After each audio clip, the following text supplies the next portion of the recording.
விழுப்புரம் கள்ளக்குறிச்சி மாவட்டத்தில் இருக்கிற பொதுமக்கள், விவசாயிகள், வியாபாரிகள்,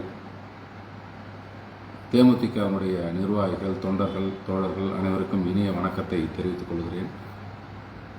கடந்த 3 மாத காலமாக கிராமப்புறங்களில் இருக்கிற தொடக்க வேளாண்மை கூட்டுறவு கடன் சங்கங்களிலே அந்தந்த கிராமத்தில் இருக்கிற விவசாயிகள் அல்லது விவசாய கூலிகள் அவசிய தேவைக்காக தங்களது நகைகளை கொண்டு சென்று அந்த கூட்டுறவு கடன் சங்கங்களிலே அடமானம் வைத்து பணம் கேட்டால் அடமானமே வாங்க முடியாது. பணம் எங்களிடத்தில் இல்லை, கஜானா காலி, சொசைட்டியே திவால் கண்டிஷனில் இருக்கிறது என்று அங்கே இருக்கிற அலுவலர்கள் சொல்லுகிறார்கள். மக்கள், குறிப்பாக விவசாயிகள் செய்வதறியாமல் தவித்து கொண்டிருக்கிறார்கள். 3 மாதமாக இதான் நடக்குது. இப்போ இந்த 2 மாவட்டத்தில் பார்த்தீங்கன்னா ஏறக்குறைய 152 கூட்டுறவு கடன் சங்கங்களுக்கு மேல் இருக்கிறது. தொடக்க வேளாண்மை கூட்டுறவு கடன் சங்கங்களுக்கு மேல் இந்த 2 மாவட்டங்களில் இருக்கிறது. ஆனால் இந்த 2 மாவட்டங்களில் இருக்கிற விவசாயிகள் தங்களுடைய அவசியத்திற்காக, அவசர தேவைக்காக, அது மகசூல் செய்வதற்கோ அல்லது வீட்டில் திடீர்னு எமர்ஜென்சி இருக்கும், ஒரு சின்னதாக ஒரு வீடு கட்டுறதுக்கு கூட போய் நகையை வச்சு கடன் வாங்கி வீடு கட்டுறது வழக்கம். இதுதான் பழக்கம். நீண்ட நெடுங்காலமாக சொசைட்டியில் அங்கே இருக்கிற கிராம மக்கள், ஏன்னா அவங்க உறுப்பினராக இருக்கிறாங்க அந்த சொசைட்டியில். அப்போ அவங்க அங்கே உறுப்பினராக இருக்கிறப்போ பணம் அதிகமாக இருக்கிற விவசாயிகள் அங்கே தான் டெபாசிட் பண்ணுவாங்க, நகை அடமானம் வச்சு அங்கே தான் கடன் வாங்குவாங்க.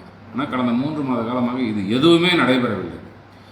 ஒரு நாளைக்கு ஒரு சொசைட்டிக்கு குறைஞ்சது 10லேருந்து 20 பேர் வரைக்கும் நகையை எடுத்துக்கிட்டு கடன் வாங்க வராங்க. நான் ஒரு சொசைட்டியில் சொல்கிறேன். அப்போ ஒரு 150க்கும் மேற்பட்ட சொசைட்டிகளில் ஒரு நாளைக்கு ஒரு 2000 பேர், 3000 பேர், 4000 பேர் தங்களுடைய தேவைகளுக்கு நகை அடமானம் வைத்து கடன் பெற வருகின்ற பொழுது எதுவுமே இல்லை என்று சொல்லுகிறார்கள். இன்னும் சில இடங்களிலே இருக்கிற அந்த செயலாளர்கள், நாங்கள் மத்திய கூட்டுறவு வங்கியிலே கடன் கேட்டோம், அவர்கள் கடன் இல்லை என்று மறுக்கிறார்கள். காரணம், அவங்களுக்கு அதுக்கு மேலே இருந்து பணம் வரல, ஃபைனான்ஸில் இருந்து பணம் வரல அப்படின்னு சொல்கிறாங்க. இதனால் இந்த 2 மாவட்டத்தில் மட்டும் லட்சக்கணக்கான விவசாயிகள் பாதிக்கப்படுகிறார்கள்.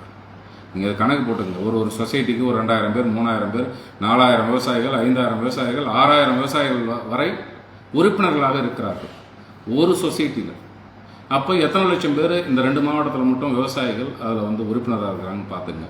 அதில் ஒரு 10% வச்சா கூட ஒரு மாதத்துக்கு ஒரு 5000 பேர், 10000 பேர் கடன் கேட்டு எல்லா சொசைட்டிலையும் போகிறாங்கன்னா யாருக்குமே கிடைக்கிறது இல்லை. ஆனால் இதிலே ஒரு குற்றச்சாட்டு வருகிறது. ஆளுங்கட்சியை சார்ந்தவர்கள் நகைக்கடன் வைக்க சென்றால் அவர்களுக்கு மட்டும் அந்த நகைக்கடன் கொடுக்கப்படுவதாகவும், இன்னொரு குற்றச்சாட்டு என்னன்னா, அங்கே இருக்கிற செயலாளர்கள், அதாவது தொடக்க வேளாண்மை கூட்டுறவு கடன் சங்கங்களிலே இருக்கின்ற அலுவலர்கள், அங்கே பணிபுரிகின்ற ஊழியர்கள், அவர்களுக்கு தேவையானவர்களுக்கு மட்டும் இந்த கடனை கொடுப்பதாகவும் ஒரு குற்றச்சாட்டு இருக்கிறது. எந்த அளவுக்கு அது உண்மை என்று தெரியவில்லை. இதுக்கு மெயினாக என்ன காரணம் சொன்னால், பொதுவாக ஆண்ட கட்சி, ஆள்ற கட்சி எல்லாமே தேர்தல் நேரத்தில் ஒரு அறிக்கை கொடுத்துட்றாங்க. கடந்த 2021 இப்போதைய முதலமைச்சர், அன்றைய எதிர்க்கட்சி தலைவர், திமுகவினுடைய தலைவர், முதலமைச்சராக இருக்கிற மு.க. ஸ்டாலின் அவர்கள் ஜனவரி, பிப்ரவரி மாதத்தில் அவர் பேசினது என்ன தெரியுங்களா? 2021 தேர்தலின் போது, நாங்கள், அதாவது திமுக ஆட்சிக்கு வந்தால் எவ்வளவு நகை வைத்திருந்தாலும் அதை நாங்கள் தள்ளுபடி செய்வோம். தொடக்க வேளாண்மை கூட்டுறவு கடன் சங்கங்களிலே எவ்வளவு நகை வைத்திருந்தாலும் அதை நாங்கள் கண்டிப்பாக தள்ளுபடி செய்வோம்.